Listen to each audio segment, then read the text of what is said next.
আমি আছি নওগাঁ জেলার আলতা দিঘিতে। তো আলতা দিঘির বনের ভিতরে আমি আছি এখন। তো এখানে এসে একটা জিনিস দেখলাম, সেটা হচ্ছে যে আমরা আসলে সবাই উই পোকা দেখছি বা জানি, উই পোকার বাসাটা হয় মাটির নিচে। তো এখানে এসে এমন একটা জিনিস দেখলাম যেটা অবাক করানোর বিষয়। তো আসুন দেখি আমরা উই পোকার বাসাটা কত বড় বানাইছে। তো এই বনের ভিতর অসংখ্য এইরকম উই পোকার গাছ আছে, মানে বাড়ি আছে। অসংখ্য গাছে এই উই পোকার বাড়িগুলো দেখা যাচ্ছে। দেখেন এই একটা উই পোকা কত বড় বড় বাড়ি বানাইছে। ছোটবেলা আগে তুই থাকিছিল।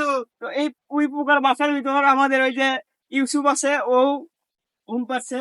এখন বড় হয়ে যাওয়ার কারণে আর আনতে না, যার কারণে এই উই পোকার বাসা এখন এইভাবে পড়ে আছে। তো এই একটা না, এই বনের ভিতর অসংখ্য এরকম উই পোকার বাসা আছে, যাগুলো যা দেখতে এই বনের সৌন্দর্য অনেক বৃদ্ধি করছে। আর এটা দেখতে একটা প্রাচীন নিদর্শনের মতো লাগতেছে, যে হয়তো অনেক আগে বানানো এই বাড়িটা। আগের থেকে বানাচ্ছে ওরা। হয়ে গেছে, হয়ে গেছে না।